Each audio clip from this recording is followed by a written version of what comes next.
Hello बच्चों, कैसे हैं आप लोग। स्वागत है आप सभी का। मेरा नाम विनयकांत भल्ला और आज बेटा हम लोग बात करने जा रहे हैं वेव ऑप्टिक्स की और देखेंगे इसमें मोस्ट इंपोर्टेंट पीवाईक्यूज किस प्रकार के आए हुए हैं। नाउ अगेन ये इंपॉर्टेंट पीवाईक्यूज हैं, ये इजी या टफ देखते हुए नहीं लाए गए हैं, ये वैसे लाए गए हैं कि आप लोग अगर ये वाले पीवाईक्यूज कर लेते हो तो मोस्ट ऑफ द क्वेश्चंस जो आएंगे वो इन्हीं से रिलेटेड होंगे, थोड़ा ऊपर नीचे होता रहेगा। ये वो क्वेश्चंस है जिनसे आप लोग थोड़ा सा कॉन्फिडेंस गेन कर सकते हो कि हाँ भाई मैंने थ्योरी पढ़ ली थी और मेरे पीवाईक्यूज नहीं हो पाए थे। Now these are the PYQs जो कि मोस्ट ऑफ द टॉपिक्स को कवर कर रहे हैं। ठीक है, तो स्टार्ट करेंगे। नाउ प्रैक्टिस है तो प्लीज मेक श्योर कि आप लोग हर क्वेश्चन को पॉज करके खुद करें। ठीक है, solve each question by yourself.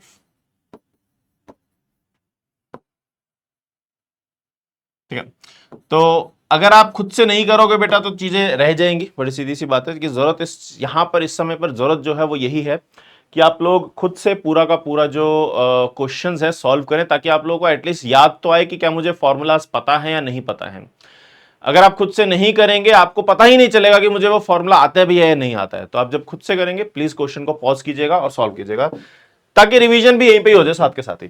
तो मैं बहुत बार बोल चुका हूं कि this might be the last time जब आप ये सारी चीजें दोबारा कर रहे हो। इसके बाद आप सिर्फ और सिर्फ क्वेश्चन सॉल्व करेंगे। ठीक है, तो चलते हैं आगे। Question number 1, two coherent monochromatic light beams of intensities I and 4i are superimposed. The difference between maximum and minimum possible intensities in the resulting beam is x times i, the value of x is. तो यहां पर अभी pause करो, question खुद से solve करो। तो हम लोग क्वेश्चन सॉल्व करते हैं। क्वेश्चन क्या कह रहा है कि देखो हमारे पास मैक्सिमम इंटेंसिटी और मिनिमम इंटेंसिटी का डिफरेंस निकालना है। आई मैक्स होता है हमारे पास root of i1 plus root of i2 का होल स्क्वायर, और आई मिनिमम होता है हमारे पास root of i1 minus root of i2 का होल स्क्वायर। अब आप लोग अगर इनका मैक्सिमम वैल्यू निकालोगे तो ये आ जाएगा, देखो 4i हो जाएगा 2 root of i plus root i का होल स्क्वायर, तो ये आ जाएगा हमारे पास 9i के बराबर। और ये आ जाएगा 2 root i minus root i का होल स्क्वायर, और ये आ जाएगा हमारे पास i के बराबर। और इनका जो डिफरेंस है वो पूछा गया, रेशियो नहीं पूछा गया, डिफरेंस पूछा गया। तो i max minus i minimum आपसे पूछा गया है। 9i माइनस i करोगे 8i बचेगा, तो this will be your answer. Simple. तो आपको कंपेयर करना है, तो आपको बोला गया है xi अगर है तो x की वैल्यू बताओ, तो दैट विल बी 8। ठीक है, सिंपल। तो ऐसे छोटे छोटे क्वेश्चंस आते हैं वेव ऑप्टिक्स में। तो पता है आप लोग अगर फॉर्मूलाज पता है ना तो आप लोग मोस्ट ऑफ द क्वेश्चंस खुद से कर पाओगे। दो चीजें, या तो पार्ट डिफरेंस निकालने आते हो और आपको फॉर्मूला लिखना आता हो, फॉर्मूला में क्या क्या है, उसके अलावा कुछ भी नहीं है इन सब में। नेक्स्ट क्या बोल रहे हैं, in Young's double slit experiment carried out with light of wavelength 5000 angstrom, the distance between the slits is 0.3 mm and the screen is 200 centimeter from the slits. The central maxima is at x equal to 0. The value of x for third maxima is. Third maxima की location हमें बतानी है। तो देखो third maxima की location हमारे पास 3 lambda capital D by small D होती है, क्योंकि मैक्सिमा की पोजीशन तो ये होता है ना n lambda capital D by small D, और मुझे थर्ड चाहिए तो 3 lambda capital D by small D आ जाएगा। तो बस वैल्यूज पुट करनी है, ये फॉर्मूला बेस्ड क्वेश्चन है। 3 लैम्डा जो दिया हुआ है हमारे पास 5000 एंगस्ट्रॉम है, तो 5000 into 10 to the power minus 10 हो जाएगा। Capital D is the distance between screen and slits, वो 200 सेंटीमीटर दिया हुआ है, तो आ जाएगा 2 मीटर के बराबर आ जाएगा। Divide by small D 0.3 mm दिया हुआ है, तो मैं इसको 3 into 10 to the power minus 4 ले लेता हूं। तो क्या आ जाएगा, देखो इस 3 से इस 3 को काट देते हैं। 1 2 3 4 3 7 और 5 टू 10 8 हो जाएगा। तो ये सीधा सीधा आ जाएगा हमारे पास 10 to the power minus 2 metre के बराबर। और इसने mm पूछा है भैया हमारे पास, तो 10 mm के बराबर हो जाएगा। ठीक है, तो answer will be 10 in this case. तो वेव ऑप्टिक्स के जो प्रीवियस ईयर के क्वेश्चन है, most of the questions are quite easy, मतलब जो जिनके जिस कंसेप्ट से बार बार क्वेश्चन आ रहे हैं वो क्वेश्चन मोस्टली इजी है। ठीक है, तो इन सब क्वेश्चंस को ध्यान रखना। फॉर्मूलाज अगर आपको पता है तो आपका काम हो जाएगा। जैसे फेज डिफरेंस पूछ लेता है, पार्ट डिफरेंस देके इंटेंसिटी पूछ लेता है, मोस्टली वो इंटेंसिटी पूछता रहता है। वाईडीएससी में भी काफी जगह इंटेंसिटी पूछता है या फिर पार्ट डिफरेंस का यूज होता है। ठीक है, now next question is, again pause करके आप सॉल्व कीजिए। क्वेश्चन बोल रहा है, in Young's double slit experiment light from 2 identical sources are superimposing on a screen. The path difference between the two lights reaching at a point on the screen is 7 lambda by 4। उसने आपको path difference दे दिया है 7 lambda by 4 का। The ratio of intensity of fringe at this point with respect to maximum intensity of the fringes. तो basically intensity at this point और maximum intensity का ratio पूछ रहा है। हमारे पास जो फॉर्मूला होता है वो होता है I is equals to I max cos square 5/2। अब क्योंकि उसने I अपॉन आई मैक्स पूछा है तो that will be simply cos square of 5/2। तो मुझे फाई चाहिए। फाई के लिए मैं क्या करूंगा, फाई के लिए मैं सीधा सीधा बात करूंगा। देखो डेल्टा एक्स मेरे पास अगर 7 लैम्डा बाय 4 है तो डेल्टा फाई होता है हमारे पास 2 pi by lambda into delta x. तो अगर ये 2 पाई बाय लैम्डा और डेल्टा एक्स हमारे पास 7 लैम्डा बाय 4 है तो लैम्डा से लैम्डा कट जाएगा और ये आ जाएगा 7 पाई बाय 2 के बराबर डेल्टा फाई, मतलब फेज डिफरेंस इतना आ जाएगा। तो अगर फेज डिफरेंस इतना है तो आई बाय आई मैक्स का रेशियो हमारे पास हो जाएगा cos square of 7 pi by 4। और 7 पाई बाय 4 अगर आप देखोगे ये लिखा हुआ है आपके पास 2 पाई माइनस पाई बाय 4, और cos of 2 pi minus pi by 4 उसका स्क्वायर करोगे तो कॉस पाई बाय 4 की मतलब कॉस पाई बाय 4 का स्क्वायर आ जाएगा विच इज 1/2। तो रेशियो हमारे पास सीधा सीधा आ जाएगा 1/2 के बराबर and option A will be the correct answer. तो सिंपल सिंपल चीजें, ज्यादा कुछ मेहनत वाली चीज नहीं है, टफ चीज नहीं है, लेकिन फेज डिफरेंस का प्रयोग करके इंटेंसिटी निकलवाएगा आपसे, इंटेंसिटी देके फेज डिफरेंस निकलवाएगा, पार्ट डिफरेंस निकलवाएगा। ऐसी चीजें उसने खूब सारी की हुई हैं थ्रू आउट द चैप्टर, उसने खूब सारी ऐसी चीजें की हुई हैं। ठीक है, नेक्स्ट देखो, the ratio of intensities at 2 points P and Q on the screen in a Young's double slit experiment where phase difference between the two wave of same amplitude are π/3 and π/2 respectively। Okay, तो हमारे पास दो point है P और Q, उन पे intensity हमें बतानी है कि अगर P पर फेज डिफरेंस π/3 का है और Q पर फेज डिफरेंस π/2 का, तो intensity at P divide by intensity at Q अगर आप करोगे, आप सीधा कहोगे कि देखो ये हो जाएगा I मैक्स कॉस स्क्वायर 5/2 हो जाएगा π/6 के बराबर divided by I max cos square ये आ जाएगा π/2 का हाफ हो जाएगा π/4। कॉस स्क्वायर 5/2 होता है तो आपको 2 से डिवाइड करना है इसमें भी और इसमें भी। तो भैया कॉस 30 डिग्री हमारे पास √3/2 होता है तो हमारे पास 3/4 आ जाएगा, और कॉस 45 डिग्री 1/√2 होता है तो उसका रेशियो मतलब स्क्वायर 1/2 आ जाएगा, तो आ जाएगा हमारे पास 3/2 के बराबर। So the answer will be simply C in this case 3:2। ठीक है, तो ऐसे ऐसे क्वेश्चंस ये सब पता होने चाहिए। अगर आपको ये नहीं पता है दैट मींस आपके क्वेश्चंस अब मतलब ये चैप्टर वीक है, सीधा सीधा मान लेना, इसमें तो कोई गड़बड़ होनी नहीं चाहिए। मैं वो क्वेश्चंस की बात कर रहा हूं जो भर भर के आए हुए हैं, ये क्वेश्चन भर भर के आए हुए हैं। अगर आपके पास 30 क्वेश्चन उठाओगे तो 30 में से 25 क्वेश्चन इसी रेंज में होंगे, इसी टाइप के होंगे, इतनी ही डिफिकल्टी के होंगे। कुछ क्वेश्चन जो टफ है वो भी हम लोग करेंगे आगे। नेक्स्ट हमारे पास क्या है कि in Young's double slit experiment monochromatic light of wavelength 5000 angstrom is used. Slits are 1 mm apart and screen is placed 1 meter away from the slit. The distance from the center of the screen where intensity become half of the maximum intensity for the first time is। Intensity जो पूछ रहा है वो half पूछ रहा है of the maximum intensity. तो यार वो आपसे चाहता है कि इंटेंसिटी बताओ मैक्सिमम इंटेंसिटी की हाफ कब होगी। तो इंटेंसिटी का फॉर्मूला हमारे पास होता है आई मैक्स कॉस स्क्वायर 5/2 के बराबर। अब देख रहे हो कॉस स्क्वायर 5/2 आपके पास कितना आ गया यहां से हाफ, तो 5/2 आपके पास कितना आ गया, अब कॉस 45 डिग्री हो जाएगा तो π/4 हो जाएगा। तो जो फेज डिफरेंस है वो कितना आ गया π/2 आ गया। तो जब 90 डिग्री का फेज डिफरेंस होगा तब इंटेंसिटी मैक्सिमम की हाफ होगी।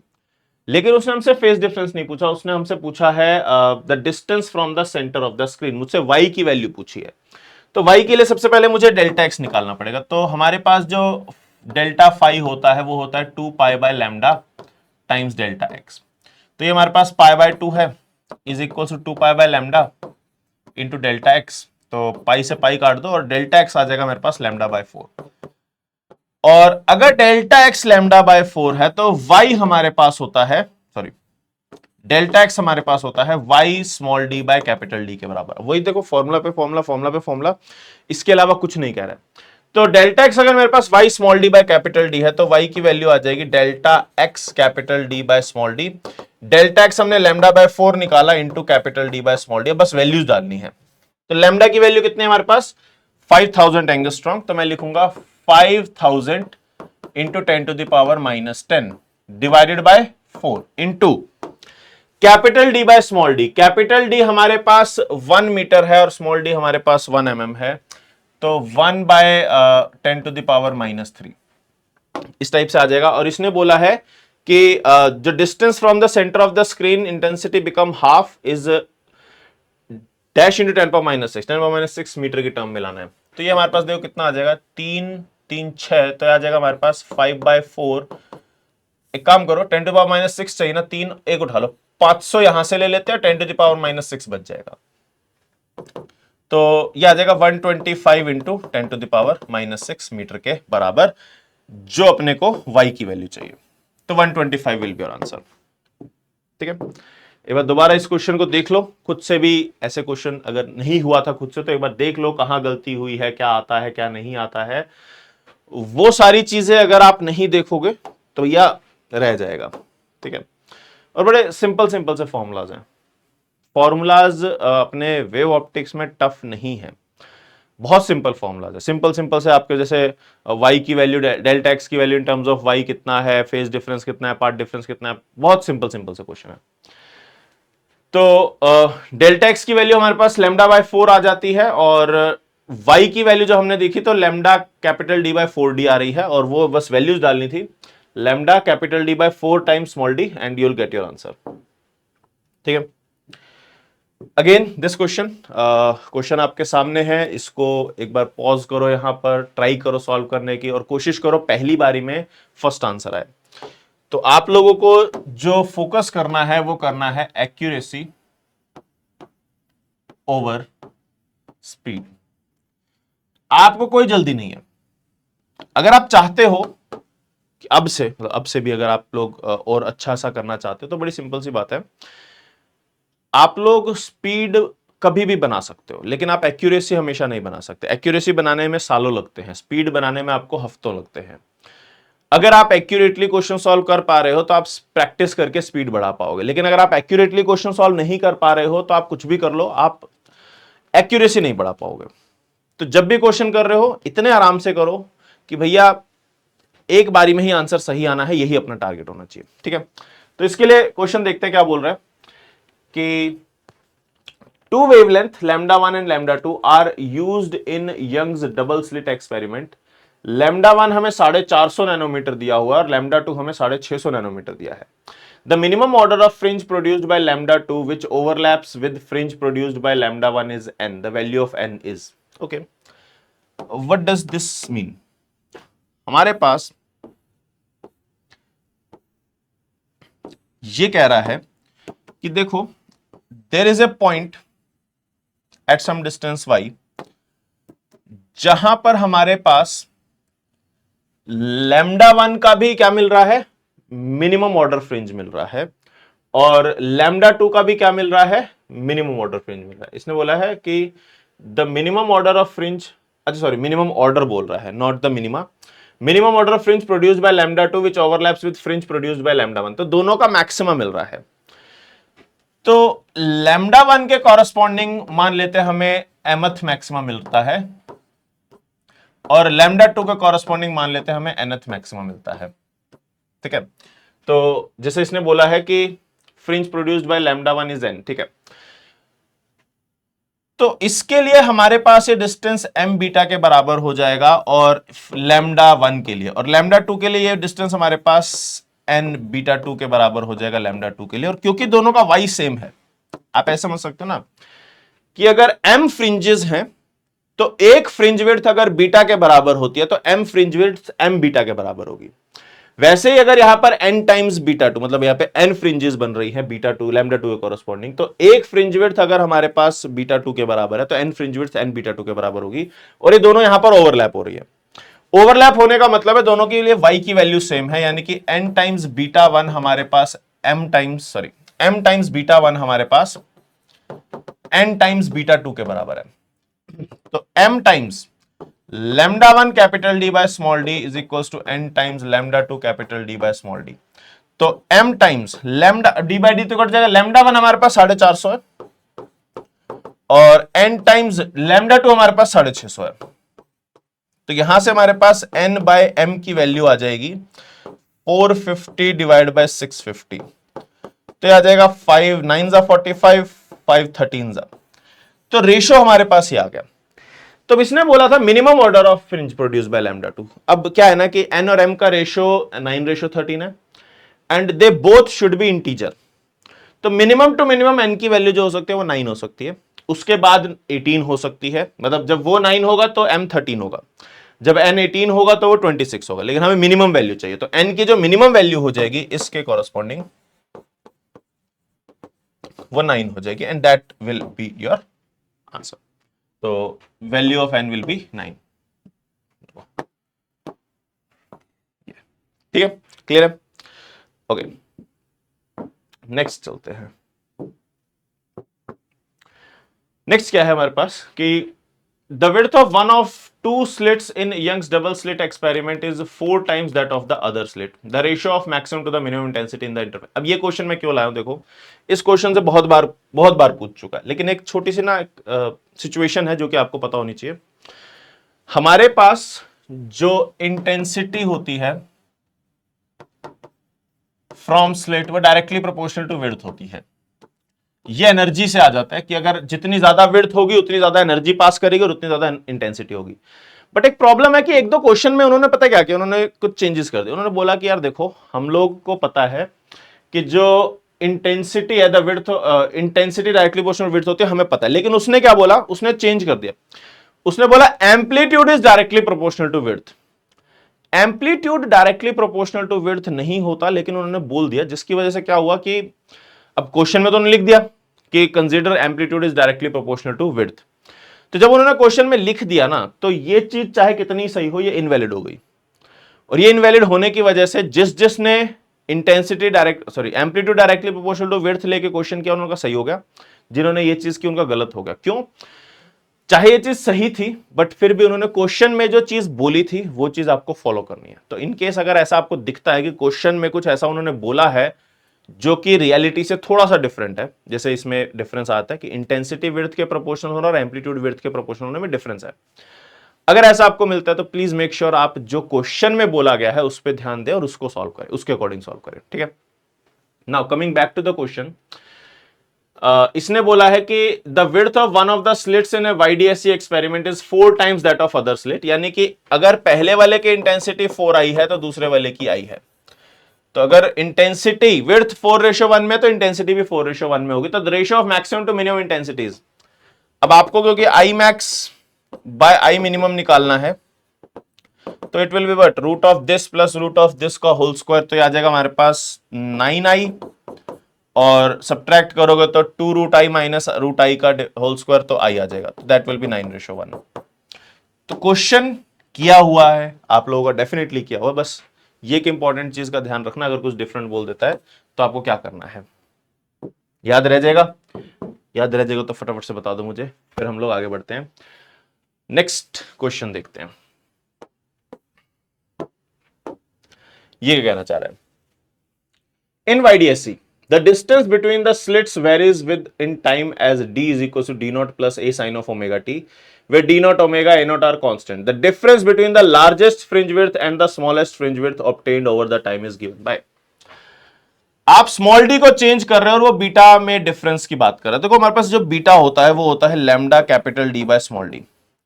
तो अगर आप इसको मैक्सिमम चाहते हो तो आपके पास डी की वैल्यू मिनिमम होनी चाहिए, अगर आप बीटा को मिनिमम चाहते हो तो डी की वैल्यू मैक्सिमम होनी चाहिए। तो उसके लिए आप क्या करेंगे, आप बड़ा एक सिंपल सा खेल करेंगे। आप कहोगे देखो यार मेरे पास जो डी की जो मैक्सिमम वैल्यू है वो कितनी होगी, डी नॉट प्लस, अब ये जब 1 हो जाएगा तब ये मैक्सिमम वैल्यू हो जाएगी और वो हो जाएगा D not plus A not, और जो डी की मिनिमम वैल्यू है वो कितनी हो जाएगी जब ये हमारे पास -1 हो जाएगा और वो हो जाएगा D not minus A not.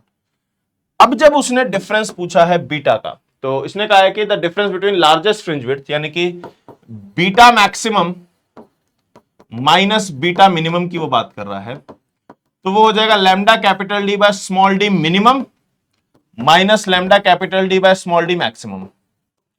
तो ये आ जाएगा हमारे पास, लैम्डा कैपिटल डी बाहर ले लेते हैं, 1 अपॉन मिनिमम डी की value D not minus A not है और minus 1 upon D not plus A not है। तो ये आ जाएगा lambda capital D into D not plus A not minus D not plus A not divided by D not का square minus A not का square. तो भैया D not तो कट जा रहा है, तो ये आ जा रहा है 2 lambda capital D A not divided by D not square minus A not square.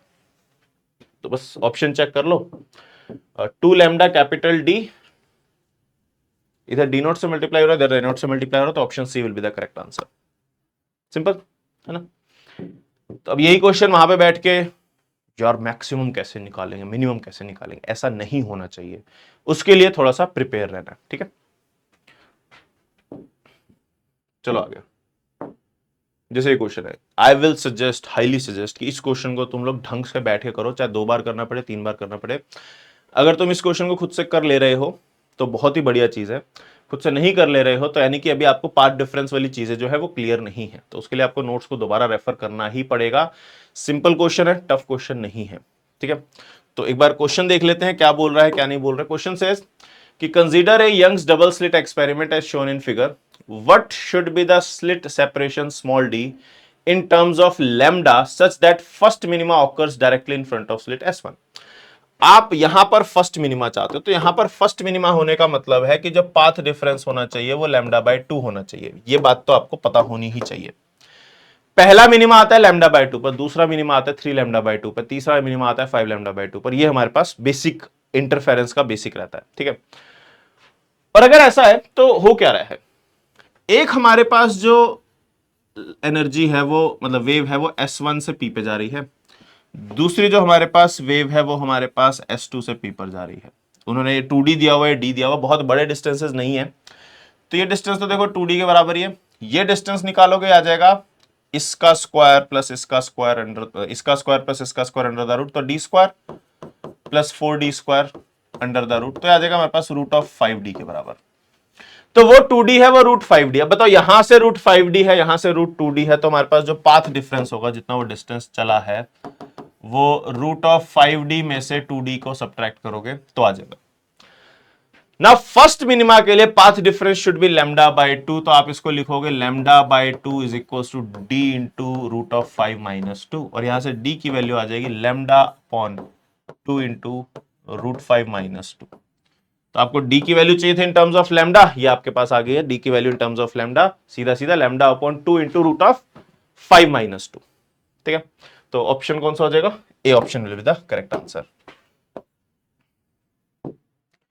तो देखो क्वेश्चन इजी भी है और इनफैक्ट मोस्टली क्वेश्चन इसी लेवल के है, इससे ज्यादा भी नहीं है, मोस्टली क्वेश्चन इसी लेवल। कुछ क्वेश्चन आपको एक्स्ट्रा मिल जाएंगे, लेकिन ये चीजें यार पता होनी चाहिए। ऐसा नहीं हो कि आपको पाथ डिफरेंस ही नहीं समझ में आ रहा कि पाथ डिफरेंस लेना कहां से है ना। सोर्स से, एक सोर्स से उस पॉइंट तक जाना है, दूसरे सोर्स से इस पॉइंट तक जाना है, ये चीजें कंफ्यूजन क्रिएट नहीं करनी चाहिए when the time comes.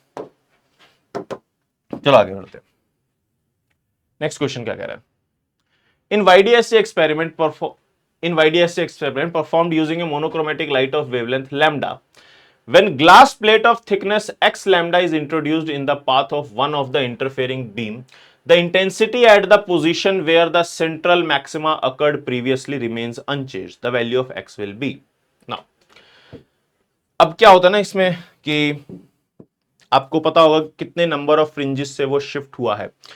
Total pattern जो शिफ्ट होता है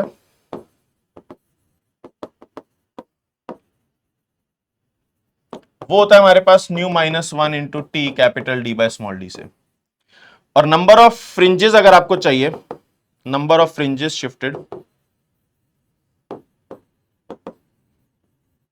तो आप लिखते हो N beta is equals to mu minus 1 into T capital D by small D. Lambda capital D by small D रखोगे तो एन की वैल्यू आती है mu minus 1 into T divide by lambda. तो ये नंबर ऑफ फ्रिंजेस जो shift हो रही है वो होता है। अब इसने वैल्यू क्या क्या दी है देखो, न्यू की वैल्यू 1.5 है, 1.5 यानी कि 3/2 माइनस 1 इज 1/2। थिकनेस उसने दिया है हमें x लैम्डा के बराबर, और नीचे हमारे पास lambda that is equal to n। x की वैल्यू आ गई हमारे पास 2 टाइम्स n के बराबर। अब इसने बोला है कि इंटेंसिटी सेम रही, यानी कि या तो एक फ्रिंज विड्थ ऊपर गई होगी, 2 गई होगी, 3 गई होगी, 4 गई होगी। 1.5 फ्रिंज विड्थ अगर ऊपर जाती है तो वहां पे मिनिमा आ जाता है। समझ रहे हो कि अगर सेंट्रल मैक्सिमा की आप बात कर रहे हो, वहां पर इंटेंसिटी मैक्सिमम है, तो एक पूरी की पूरी फ्रिंज को ऊपर जाना पड़ेगा, तभी वापस उसी पॉइंट पे मैक्सिमा मिलेगा। तो एन की वैल्यू के ऑप्शन क्या है आपके पास, या तो एक फ्रिंज विड्थ जितना ऊपर जाए, या 2 जितना ऊपर जाए, 3 जितना ऊपर जाए। कॉरस्पॉन्डिंगली जो एक्स की वैल्यू हो जाएगी वो हो जाएगी 2, 4, 6 एंड सो ऑन। तो गिवन ऑप्शंस में से जैसे कि आप देख पा रहे हो कि हमारे पास केवल और केवल एक ही ऑप्शन करेक्ट हो सकता है, 2। तो x की वैल्यू 2 होनी पड़ेगी, तब जाके हमारे पास number of fringes shift will be 1, और हमारे पास उसी पॉइंट पे दोबारा मैक्सिमा मिल जाएगा, सेंट्रल मैक्सिमा की जगह पे फर्स्ट मैक्सिमा मिल जाएगा। ठीक है, ओके। तो आई होप आप लोग खुद से साथ साथ क्वेश्चंस कर रहे हो, क्योंकि अगर बिना क्वेश्चंस किए करोगे तो वेस्ट हो जाएगा, है ना, कि ये लेक्चर पूरा का पूरा आप लोगों का एज इट इज वेस्ट हो जाएगा। नेक्स्ट क्वेश्चन क्या कह रहा है, देखो। Two light waves of wavelength 800 and 600 nanometer are used in YDSC to obtain interference fringes on a screen placed 7 metre away from the plane। मैं लिख लेता हूं एक बार ना। लैम्डा 1 मुझे मान लो दिया हुआ है 800 नैनोमीटर, और लैम्डा 2 मुझे दिया हुआ है 600 नैनोमीटर। मुझे जो कैपिटल डी की वैल्यू दी गई है वो 7 मीटर दूर गई है away from the slits. If the two slits are separated by 0.35 mm, तो ये हमारे पास 0.35 mm के बराबर है। The shortest distance from central bright maxima to the point where the bright fringes of the two wavelength coincide will be. तो दोनों कहां coincide करेगी उसका डिस्टेंस निकालना है। ठीक है, तो जैसे अभी हमने थोड़ी देर पहले इस टाइप का क्वेश्चंस किया था कि भैया ये मेरे पास लेट से किसी गिवन y के लिए यहां पर कोइंसाइड करती है। ठीक है, मान लेते हैं यहां पर nth मैक्सिमा आ रहा है मेरे पास 800 नैनोमीटर के कॉरस्पॉन्डिंग, और यहीं पे मेरे पास mth मैक्सिमा आ रहा है 600 नैनोमीटर के कॉरस्पॉन्डिंग। तो मैं ये बोल सकता हूं कि n टाइम्स, इसको मैं लैम्डा 1 बोल दे रहा हूं, इसको मैं लैम्डा 2 बोल दे रहा हूं। n times lambda 1 capital D by small d is equals to m times lambda 2 capital D by small d। तो n times 800 is equals to m times 600। तो n बाय m हमारे पास आ गया 3/4 के बराबर। तो जो मिनिमम से मिनिमम वैल्यू होगी, ताकि n और m दोनों इंटीजर हो पाए, वो होगी n की वैल्यू जब आप 3 रखोगे तो m की वैल्यू 4 हो जाएगी। तो n की वैल्यू जब आप 3 रखोगे तो कॉरस्पॉन्डिंगली m की वैल्यू 4 हो जाएगी। तब दोनों एक पोजीशन पे आपको मैक्सिमा दे रहे हैं, लेकिन मुझसे पूछा गया है कि the shortest distance from the central bright maxima, तो मुझे डिस्टेंस भी चाहिए, और डिस्टेंस जो होता है वो हमारे पास होता है y is equals to n lambda capital D by small d। अगर आप 800 नैनोमीटर के लिए कॉरस्पॉन्डिंग करोगे तो आप n लेके चलोगे, तो मैं ले लेता हूं 3 times lambda is 800 nanometre is 10⁻⁹। Capital D हमारे पास 7 है, डिवाइड बाय स्मॉल d हमारे पास 35 mm है, 0.35। तो 35 इंटू 10⁻⁵ आ जाएगा, क्योंकि 2 जीरो नीचे जाएंगे और 1000 से डिवाइड करो 10⁻⁵ आ जाएगा। अब 7 5 35 है, और हमारे पास जो ये कैंसल आउट होगा 10⁻⁹, 5 6 7 तो 10⁻2 बच जाएगा। तो 3 इंटू 8 डिवाइडेड बाय 5 इंटू 100, तो इसको 2 से मल्टीप्लाई और 2 से डिवाइड ही कर दो, तो आ जाएगा हमारे पास 3 2 6 और 48 इंटू 10⁻⁻3। इसने किसने बोला, mm में बोला, तो 48 mm आ जाएगा। ठीक है, तो मैंने 2 से मल्टीप्लाई डिवाइड किया, 5 2 10, नीचे 1000 हो गया, तो 3 2 6 8 6 48, ये आ जाएगा हमारे पास 48 इन 10⁻3। ठीक है, आप इसको यहां से भी कर सकते थे, आप m को लो 4 और ये लो 600, तो यहां पे आ जाएगा 4 इंटू 600 बटे कोई वैल्यू आ जाएगी। तो 8 3 24 हो, चाहे आपके पास 6 4 24 हो, मल्टीप्लीकेशन तो सेम ही रहेगा। ठीक है, ओके, नेक्स्ट क्वेश्चन, आगे बढ़ते हैं। देखो अगेन ट्राई करो फिर से, एक्यूरेसी ओवर स्पीड, जल्दबाजी मत करना, धीरे धीरे चाहे कर लेना, लेकिन एक बार में सही आंसर आना चाहिए। एक बार में सही आंसर जब लाना सीख जाओगे ना, तो आपको अपने आप ही पेपर में कॉन्फिडेंस जनरेट हो, क्योंकि पेपर में करने क्या वाले हो, जब भी आप पेपर दोगे हर बार आपको फर्स्ट टाइम में आंसर सही निकालना, अदरवाइज आप गलत करके आ जाओगे। तो इसलिए धीरे धीरे करो, एक्यूरेसी के साथ करो। क्वेश्चन क्या बोल रहा है वो समझते हैं। क्वेश्चन कह रहा है कि जो एक मोनोक्रोमेटिक लाइट है of wavelength 500 nanometre is used in YDSC, an interference pattern is obtained on the screen, ठीक है, लैम्डा 500 नैनोमीटर दिया। When one of the slit is covered with a very thin glass plate of refractive index 1.5, the central maximum is shifted to a position previously occupied by fourth bright fringe. तो ये 4 fringe width से ऊपर shift हो गया। और अभी हमने थोड़ी देर पहले बात की थी कि हमारे पास जो n की वैल्यू होती है, कितने नंबर से वो शिफ्ट हो रहा है, वो होता है ν-1 into T divide by lambda.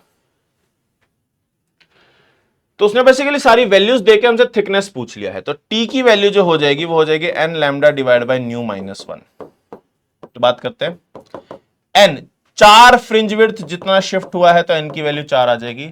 Lambda हमारे पास 500 नैनोमीटर है तो 500 इंटू 10 टू द पावर -9 आ जाएगा, डिवाइडेड बाय ν-1। अगर ν 3/2 है और वो आ जाएगा 1/2, तो इंटू 2 हो जाएगा। 1000 इंटू 10 टू पावर -6 हो जाएगा। और ये माइक्रोमीटर है तो 4 इंटू 10 टू पावर -6 मीटर आ जा रहा है, तो दैट विल बी 4 माइक्रोमीटर आ जाएगा, सीधा सीधा। तो 4 विल बी द आंसर। ठीक, क्लियर। तो फॉर्मूला याद रहेगा, सिंपल सिंपल क्वेश्चन है। देखो 2024 का ही क्वेश्चन है, ऐसे बहुत सारे क्वेश्चन आते हैं ना। नेक्स्ट देखो फिर, अभी 2023 में अच्छा क्वेश्चन आया हुआ है, टफ भी नहीं है और इतना इजी भी नहीं है। ये वाला क्वेश्चन इनफैक्ट आप लोग खुद से ट्राई करो, है ना। और if you want to confirm, आप कमेंट में एक बार आपका आंसर भी लिखो, ताकि आपको पता चल जाए कि आपने सही किया नहीं किया। थोड़ा सा रिस्पॉन्सिबिलिटी लोगे तो ज्यादा अच्छे से सोच पाओगे क्वेश्चन को, है ना। तो आप लोगों का काम यही है, इस क्वेश्चन को ढंग से सॉल्व करना है एंड ट्राई की एक बारी में सही करना है। ठीक ना, क्वेश्चन क्या कह रहा है, in Young's double slit experiment, two slits S1 and S2 are D distance apart and the separation from the slit is capital D, ठीक है। Now if two transparent slabs of equal thickness 0.1 mm but refractive index 1.51 and 1.55 are introduced in the path of beam, lambda दिया हुआ है, from S1 and S2 respectively, the central bright fringe spot will shifted by इतने number of fringes। तो हमें करना वही है, पर हमें बेसिक से जाना पड़ेगा। इस क्वेश्चन में अगर आपको बेसिक्स नहीं पता है तो आप लोग नहीं कर पाओगे। तो आप देखो क्या होता है, हम लोग जब पाथ डिफरेंस निकालते हैं डेल्टा एक्स, हम लोग लिखते हैं S2p minus S1p। Let's say thickness is equals to T, thickness में टी लेके चल रहा हूं, इसको मैं ν2 ले लेता हूं और इसको मैं ν1 ले लेता हूं। जब आप S2 से P तक जा रहे हो, इस ग्लास स्लैब की वजह से एक ऑप्टिकल पाथ डिफरेंस आएगा, और ऑप्टिकल पाथ डिफरेंस होता है ν-1 इंटू टी के बराबर। तो S2p जब आप लिखोगे, आप S2p में ν2-1 इंटू टी एड कर दोगे, माइनस S1p जब आप लिखोगे तो S1p में आप ν1-1 इंटू टी एड कर दोगे। तो दिस जो कि नीचे से डिस्टेंस जा रहा है माइनस दिस जो कि ऊपर जा रहा है, ये हमारे पास पार्ट डिफरेंस आ रहा है।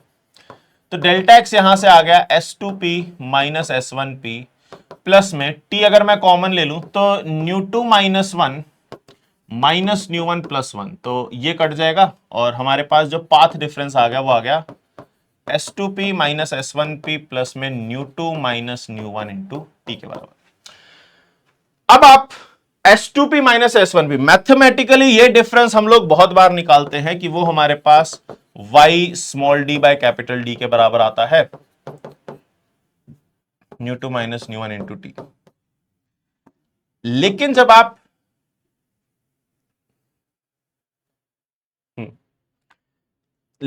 आप डेल्टा एक्स को, जैसे इसने बोला ना कि हमारे पास सेंट्रल ब्राइट फ्रिंज कहां पे शिफ्ट हो जाएगा, तो आप इसको ऐसे देख सकते हो कि आप डेल्टा एक्स को रखो 0 रखो, क्योंकि आपको सेंट्रल मैक्सिमम की बात करें डायरेक्ट 0 रखो। तो y की वैल्यू जो आ जाएगी वो आ जाएगी ν1 minus ν2 into T capital D by small d। और मैग्नीट्यूड वाइज अब देखो, ν1 मुझे पता है कि छोटा है, ν2 बड़ा है, तो ऑब्वियसली हमारे पास y की वैल्यू नेगेटिव आ रही है, यानी कि वो ऊपर ना जाके नीचे जा रहा होगा। तो मैग्नीट्यूड अगर मैं सिर्फ और सिर्फ ले लूं मॉड, तो वो ν2 माइनस ν1 हो जाएगा। और ये चीज आप लोग खुद से कर सकते हो। अब आते हैं मेन मुद्दे पे। इतने से वो शिफ्ट हुआ है, this is shift in central maxima, this is shift in central maxima. लेकिन हमसे शिफ्ट नहीं पूछा, हमसे पूछा है कि कितने नंबर ऑफ फ्रिंजेस से वो शिफ्ट होगा। तो अगर वो एक फ्रिंज से शिफ्ट होता तो वो बीटा से शिफ्ट होता, 2 से होता तो 2 बीटा से शिफ्ट होता, लेकिन हमें नहीं पता कितने शिफ्ट हुआ है। तो मैं कहता हूं मान लो n फ्रिंजेस से शिफ्ट हुआ, तो n बीटा की value ν2 minus ν1 into T capital D by small D आ जाएगा। बीटा को जब आप lambda capital D by small D रखोगे तो n आ जाएगा आपके पास ν2 minus ν1 into T divide by lambda. तो फॉर्मूला वैसा सही है, लेकिन आपको थोड़ा सा प्रोसेस सॉल्व करके लाना पड़ेगा। तो ν2 माइनस ν1 करोगे तो 1.55 माइनस 1.51, 1.55 माइनस 1.51 इंटू थिकनेस उसने कुछ दी थी दोनों की सेम 0.1 mm, 0.1 mm यानी कि 10 to the power minus 4 metre हो जाएगा, डिवाइड बाय लैम्डा। वेवलेंथ कितनी दी है उसने, 4000 शायद, हाँ 4000 एंगस्ट्रॉम इंटू 10 पावर माइनस 10। तो भैया देखो क्या होगा, ऊपर लिखा हुआ है 0.04 into 10 to the power minus 4 divided by 4000 into 10 power minus 10। तो यार देखो 2 0 यहां से 4 5 6 6 3 9, तो ये 4 से 4 कट जाएगा और ये हमारे पास 1 बाय 10 टू पावर माइनस 10 था ना, माइनस का 1 बच जाएगा, तो ये 10 आ जाएगा। तो नंबर ऑफ फ्रिंजेस जो ये मूव किया वो 10 फ्रिंजेस के बराबर मूव किया, तो इसमें हमारे पास आंसर आ जाएगा सीधा सीधा 10। अब आई विल सजेस्ट एक बार इस क्वेश्चन को पूरा देख लो, क्योंकि this is the basic derivation जो की जाती है जब आपको स्लैब से बताया जाता है। एक स्लैब से जनरली बताया जाता है, यदि 2 स्लैब्स है तो वही करना है, बस थोड़ा सा डिफरेंस आता है। एक बार इस डेरिवेशन को पूरा देख लो, क्योंकि ये डेरिवेशन हो जाएगी तो ऐसे क्वेश्चन आपको तंग नहीं करेंगे, परेशान नहीं करेंगे कि क्या करना है क्या नहीं करना है, तो आपका काम थोड़ा आसान रहेगा। ठीक है, अच्छे से देख लो, एब्जॉर्ब कर लो क्या बोला है क्या नहीं बोला, फिर आगे बढ़ेना। Next question, in a double slit experiment shown in figure, when light of wavelength 400 nanometer is used, dark fringe is observed at p, d की वैल्यू 0.2 मीटर दिया हुआ है, the minimum distance between slits s1 and s2 is minimum distance. तो minimum distance होगा तो हमारे पास जो path difference होगा वो भी मिनिमम ही रहेगा, तो मिनिमम पाथ डिफरेंस हमारे पास कितना हो सकता है, लैम्डा बाय 2 हो सकता है। तो सोर्स से वेव s2 गई, फिर s2 से p गई, तो ये तो टोटल डिस्टेंस तो 2d ट्रेवल किया, सोर्स से कि यहां गई और फिर ये यहां गई, तो यहां पे जो डिस्टेंस ट्रेवल किया वो D square plus D square किया, और यहां पे जो डिस्टेंस ट्रेवल किया root of D square plus D square किया। अब जब पाथ डिफरेंस लिखोगे, अब तो पॉज करके कर सकते हो ना, अब तो सारी चीजें मैंने लिखी दी है तो चीजें दिख भी जाएंगी आप लोगों को। तो जो पाथ डिफरेंस आएगा, ये जो डिस्टेंस है माइनस ये जो डिस्टेंस है, वो हमारे पास पाथ डिफरेंस आ जाएगा।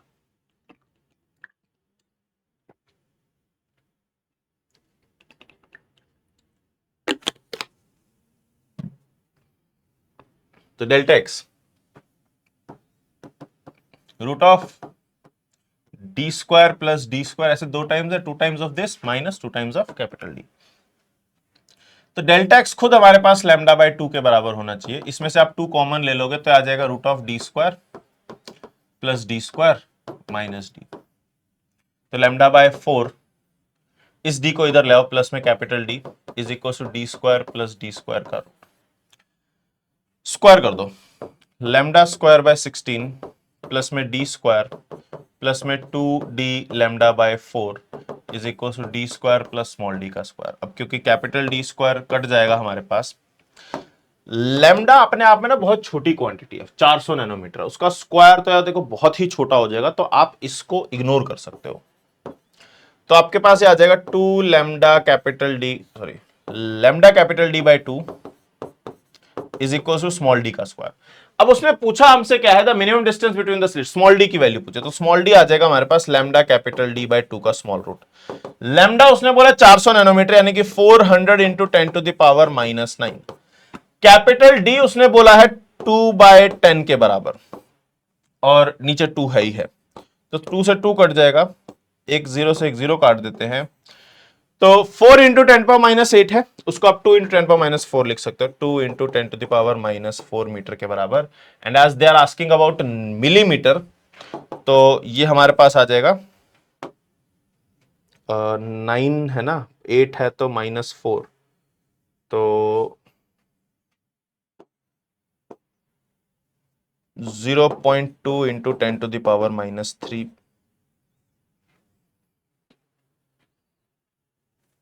0.2 मीटर था, 2/10 लिखा हमने, 400 नैनोमीटर था, 10⁻⁻9 लिखा उस बाय 2।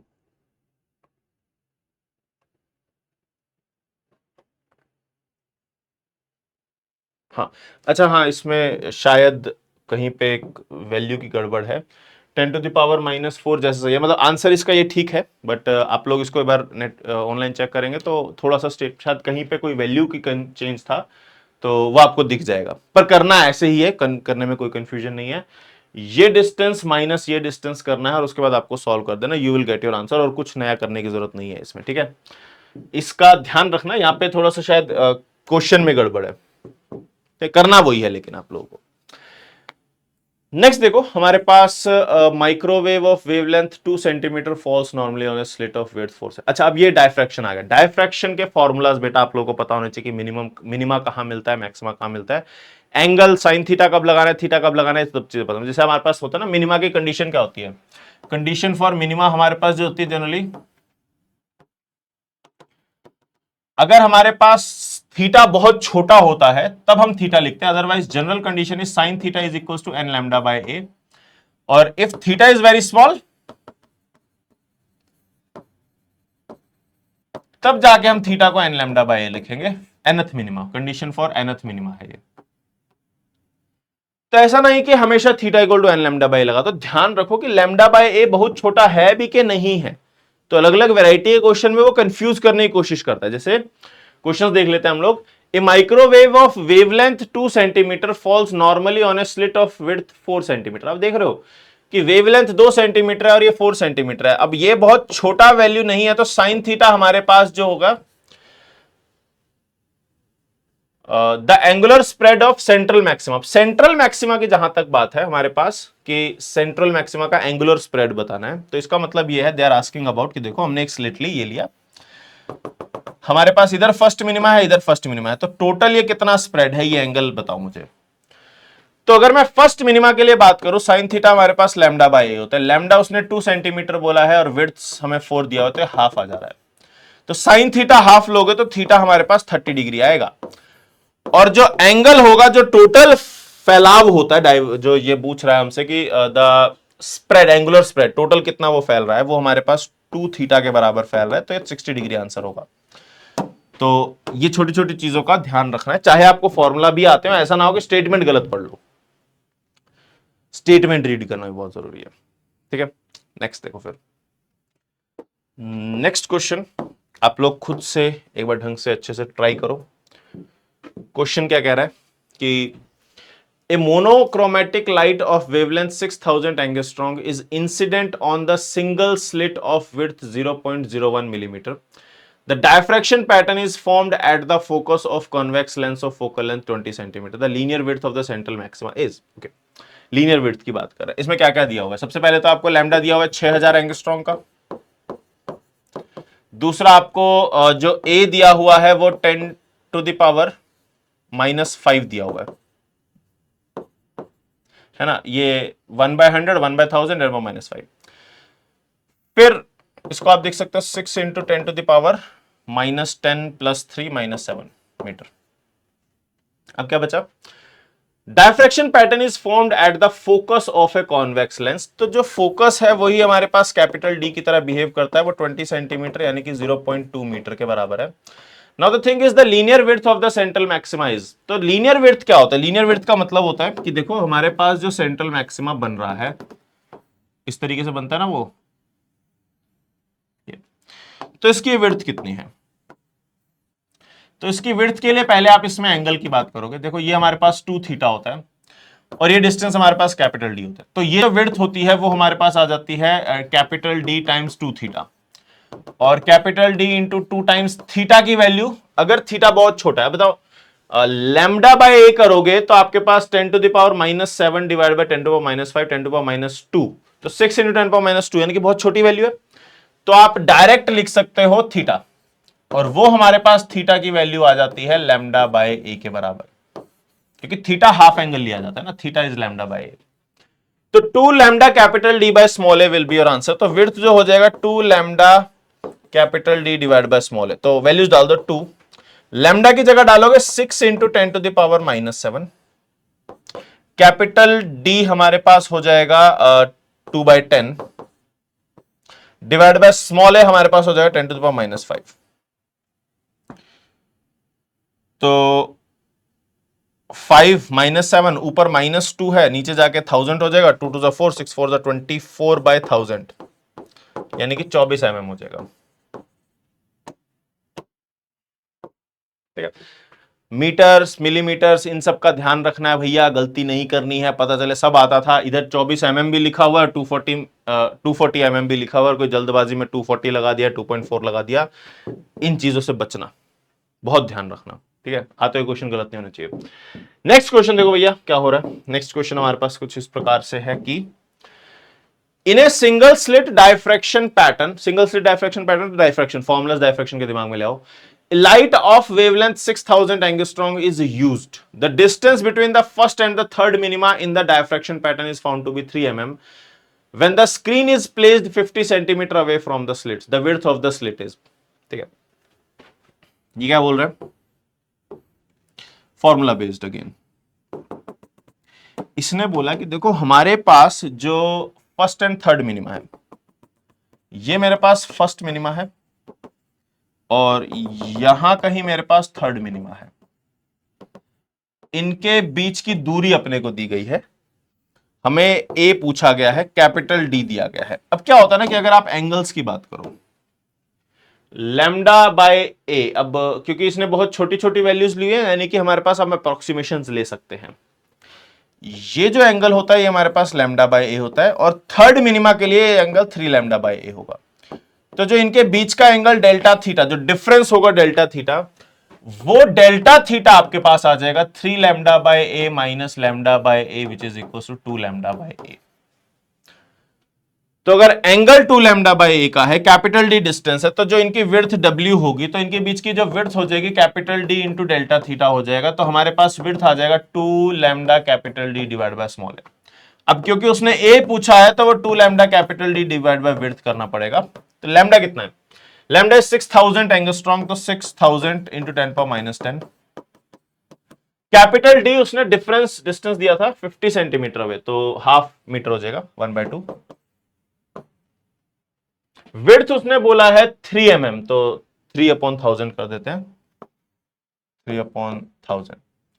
तो 2 से तो 2 काट दो, 3 2, तो 1 2 3 3 6, तो 2 इंटू 10 पावर -4 आ जाएगा, इतना मीटर। तो 10 पावर -4 मीटर की टर्म में दिया हुआ है, तो यहां पे 2 आ जाएगा, सीधा सीधा।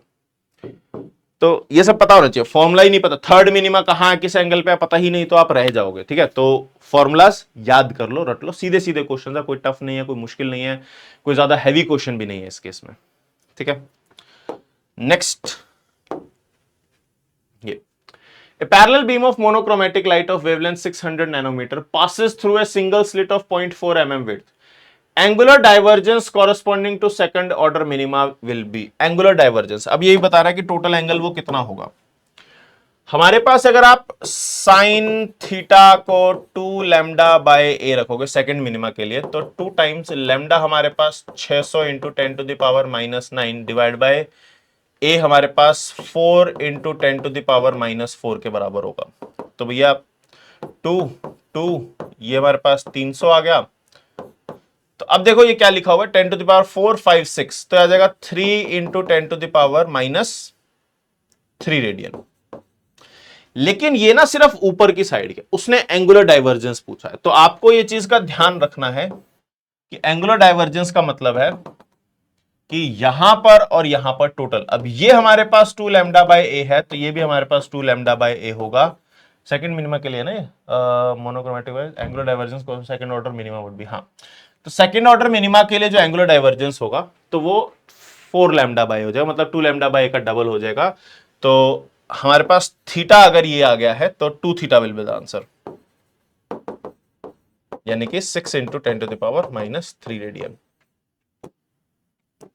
6 आंसर आ जाएगा। अब जल्दबाजी में 3 निकाल के फटाफट लिख दोगे तो गड़बड़ हो जाएगी। आगे बढ़ते।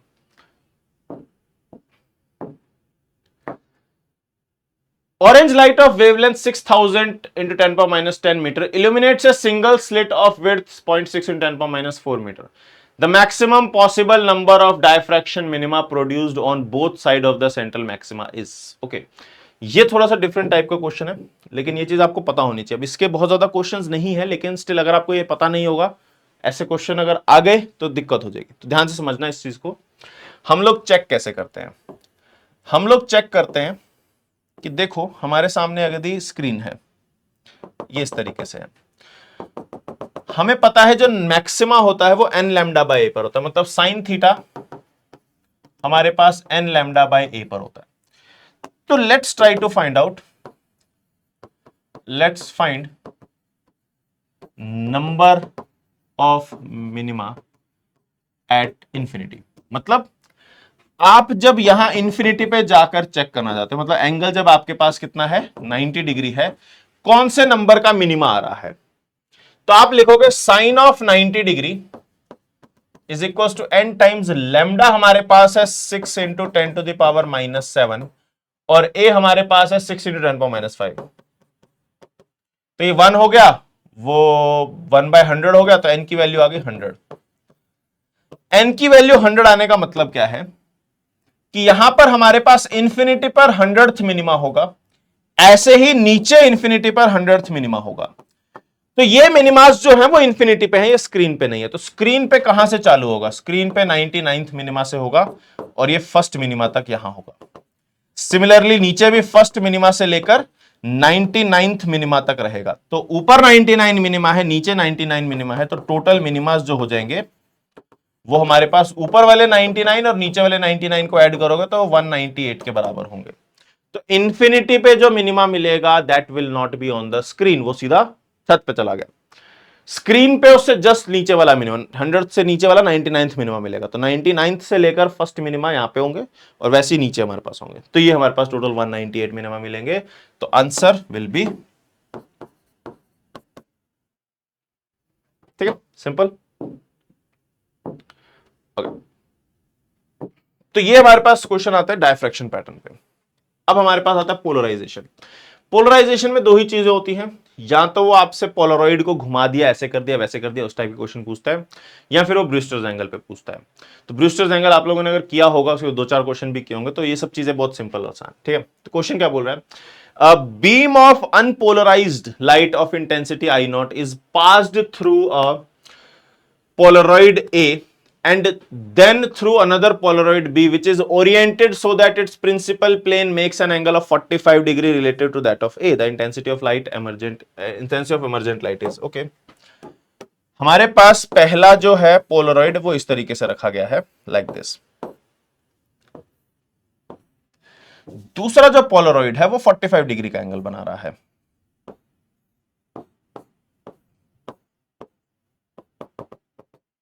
पैंतालीस डिग्री का एंगल बना रहा है।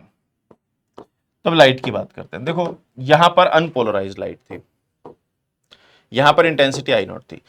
अनपोलराइज्ड लाइट जब पोलराइजर से जाती है तो उसकी इंटेंसिटी हाफ हो जाती है, और जब वो फिर 45 डिग्री से पास कर रही है तो I0/2 into cos square 40, Malus law होता है ना, cos square 45 degree, cos square 45 degree हमारे पास हाफ होता है। तो हमारे पास जो इंटेंसिटी आ जाएगी वो आ जाएगी I0/4 के बराबर। तो सीधा सीधा पहले हाफ इंटेंसिटी हुई, उसके बाद कॉस स्क्वायर 45 डिग्री से मल्टीप्लाई करोगे तो 1/2, तो इंटेंसिटी इज I0/4।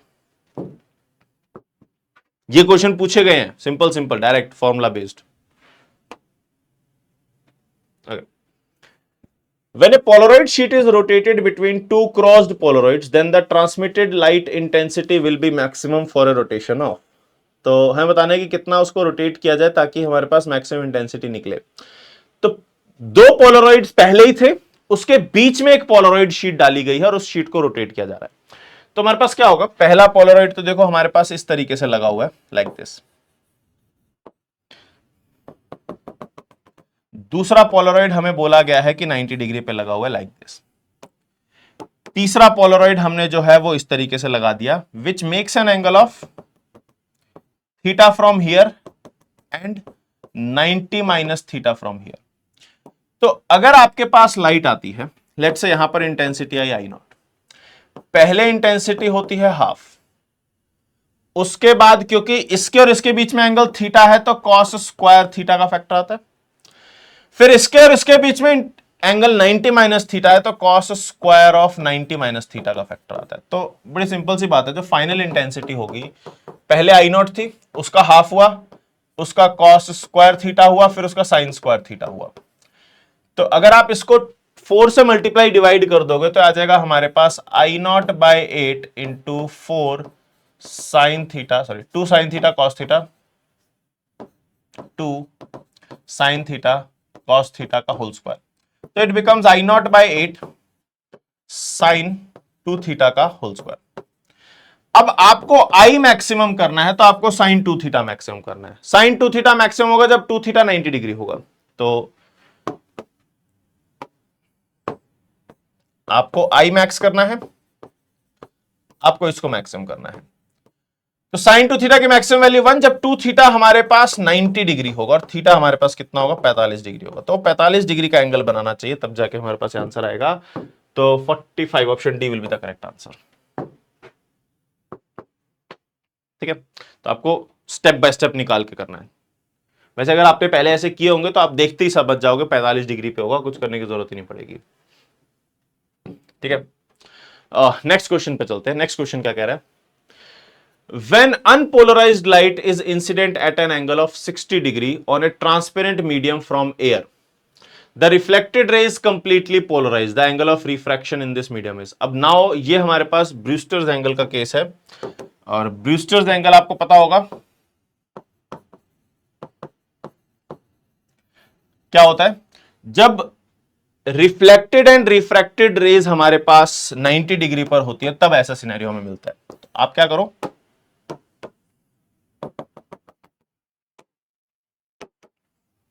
हमारे पास इस तरीके से लाइट रे आई और इस तरीके से लाइट रे चलेगी, रिफ्रैक्टेड रे इस तरफ गई है।